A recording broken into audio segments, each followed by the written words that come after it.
Well, Judy and Jimmy and the Cinnamon Bear overtook the Crazy Quilt Dragon last time and cornered him on a cliff overlooking the root beer ocean. But no amount of persuasion could make him hand over the silver star, which he had stolen.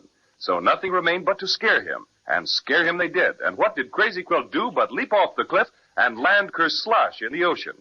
They rushed down to meet him as he came dripping through the root beer waves, only to discover that he had dropped the silver star when he jumped. It's lost again. Everyone is muchly disturbed, and Crazy Quilt is hanging his head. This is a pretty kettle of halibuts, if I do say so myself. You're a fine kind of a dragon. First you steal our silver star, and then you go and lose it. Oh, me. Nothing but shame do I get. Shame to the left of me. Shame to the right of me. You're extra bad, and you know it. Now, Jimmy, don't be so mean to Crazy Quilt. He said he was sorry. Ah, my gracious young lady, do I detect a note of sympathy in your sweet voice? Can it be possible you feel sorry for me? Well, I didn't exactly say I was sorry for you. After all, it was very naughty of you to steal our star. Don't try and pull any of that weepy stuff around here, Crazy Quilt. It won't work. Oh, lass, for 10 centuries, maybe 11, the Crazy Quilt dragons have flourished with nary a blot on their scutcheon. Oh, to think that I must be the one to bring shame to our illustrious name. Oh, there, Crazy Quilt. Don't feel so bad about it. I must redeem myself. There's no 3 ways about it. I must. Done enough already, you overstuffed villain. That's what I say. You'd better scram before I say boo. Oh, please. You know how that horrid word affects me. Don't be so impolite, Jimmy. Let's see what Crazy Quilt has to say for himself. Oh, thank you, my lovely one. Now, if you could all overlook my past offenses, I'd gladly help you look for the star. Applesauce with raisins in it. Don't let him fool you, children. I really have a good heart, you know. It's made out of red yarn, and it's big and true as true can be. Don't you think you could see your way clear to let me join up with your expedition? Huh? How's about it? I don't know what to say, Crazy Quilt. Well, I do. We don't trust you, Crazy Quilt, and that's that. Good for you, Jimmy. Oh, the shame of it all. Oh, agony. Listen, what's that noise, Cinnamon Bear? I wonder. Can you see anybody, Jimmy? No. Look, coming around that rock. Wow. Jiminy crickets. It's the Inkaboos. Run for your lives, everybody. See you later. Wow. Oh, Crazy Quilt's jumped back into the ocean. Why, look, those Inkaboos are as flat as can be. They look like paper dolls. Sure, paper dolls made out of blotting paper, with faces drawn on them. Aren't they funny? I don't know about that. They've got pens for spears, and they certainly are scowling all right. Alto! Oh, don't be silly. How can we halt when we're not moving? Alto! I arrest you, whoever you be, in the name of His Majesty King Blotto III. Wow. Arrest us? For what? We haven't done anything. Oh, but you have, definitely. Prisoners, fall in. We're not prisoners, and we won't fall in. Better step along lively or get pricked by our spears. Maybe we better do as they say. Those pens look plenty sharp. Prisoners, forward march all. This is an outrage. We haven't done a thing, and, well, we're not going to march. That's what. Oh, That's just a sample. Now hurry up. I sure wish I had my water tester with me. I'd fix those Inkaboos in a jiffy. I'd soak 'em up like anything. I could fix them, too, if they didn't have those pesky spear pens. Bless my stuffings, but they're sharp. Look, over there. It's a town. Sure enough. And the houses are made of cardboard. You know, they're sort of wobbling in the breeze. You know what, Jimmy? It looks just like that toy village we got for Christmas last year. See, the walls and the roofs are held together with cardboard flaps, and the windows don't have any glass at all. And the grass we're walking on isn't really grass, it's paper. Just like that green grass we always have on our Easter bunny nests. Do you kind of suppose that beach we were on was made out of sandpaper?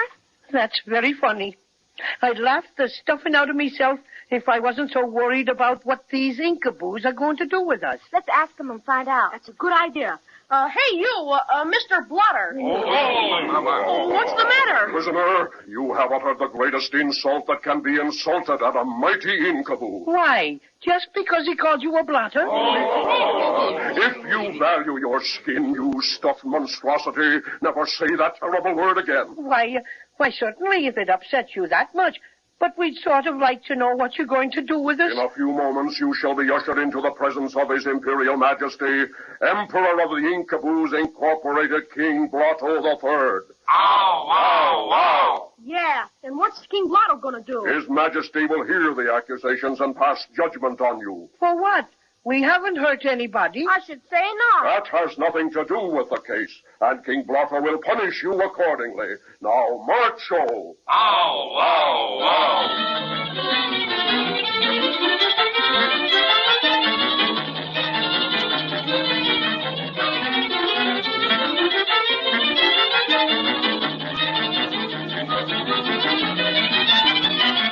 Prisoners, you are about to enter the royal audience chamber. Bow your heads and keep them there until His Majesty speaks. I'm afraid that's impossible for me. You see, my head is fastened on so it can move sideways, but not up and down. Oh, this will never do. Everyone must show His Majesty the utmost respect. I'll tell you what I'll do. I'll just turn me head clean around so it's facing backwards. How is that? A bit irregular, but it'll do. Guard, sound the royal fol-de-rol. Prisoners, forward march, O, and keep your head bowed. Hope I don't stumble. Me too. With my head turned backwards, I haven't the slightest idea where I'm going. Prisoners, alto. Your most unusually high highness, we bow in your mighty presence. Hail, King Blotto III. Ow, ow, ow. More respect, please. You're not half enthusiastic enough. Ow, ow, and double wow. That's better. You may raise your heads now, prisoners. Look, that's King Blotto sitting on an empty ink bottle. What a funny king. Isn't he, Cinnamon Bear? Wait till I get my head twisted around so I can see. Ho, ho, ho.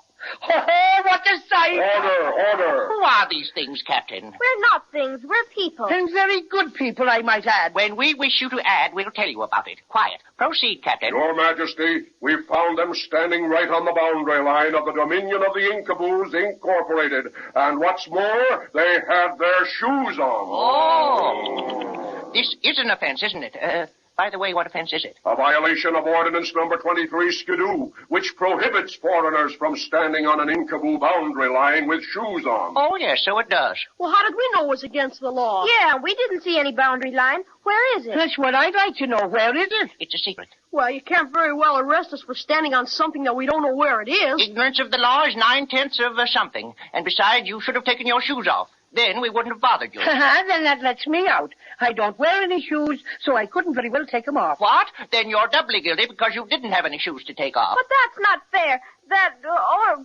law doesn't say anything like that. Oh, my, so it doesn't. Well, we'll fix that. Where's my royal secretary? Here, Your Majesty. Take an amendment. Quote, people who don't have shoes to take off when they stand on an Inkaboo boundary line are guilty of double treason and arsenic. I, King Blotto III, so will it. Unquote. Oh, yes. What do you intend to do with this now? Well, I don't quite know. Something too terrible, I fancy. That is, unless you want to try and win your freedom. Well, how can we do that? I'll tell you. Ever since the Inkaboos were created, I have been king because of a mysterious, magical inscription I bear on my chest. See it? Yes, I noticed it before. It's some kind of writing. Indeed. Pretty, isn't it? And I'm the only Inkaboo that has such an inscription. Oh, what's it say? That, strangers, is exactly what we've never been able to find out. Wise men from all over the realm have tried for years to decipher it, but in vain. We know it's most important. So if you prisoners can tell us what it says, we'll allow you to leave unharmed. I know what it is, Judy and Jimmy. It's writing that's been blotted on him from a piece of paper. It's just gone backward, that's all. If I had a looking glass, I could read it off like nothing. I have a little looking glass, Cinnamon Bear, right here in my sweater pocket. Swell. Give it to him so we can get saved. Here it is. Well, strangers, will you attempt to save your lives? Your Majesty, it has been revealed to me that I may make known to you and your subjects the inscriptions on your Majesty's person.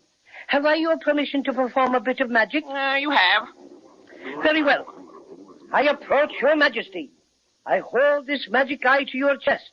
Now, looking glass, shining bright, read us what's within your sight. Hocus pocus, ishkabibble.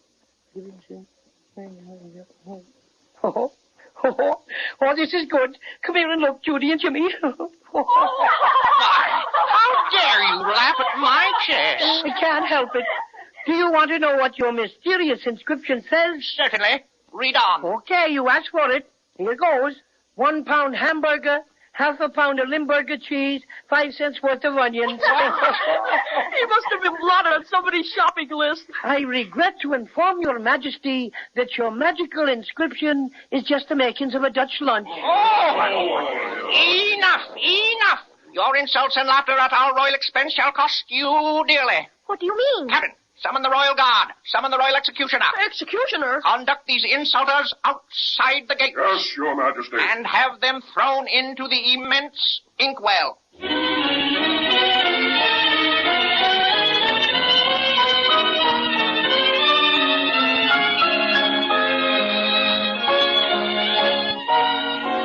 That sounds bad for our friends, doesn't it?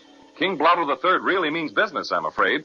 It's hard to wait until next time to find out what's going to happen to Judy and Jimmy and the Cinnamon Bear when the Royal Guard and the Royal Executioner take them to the immense inkwell.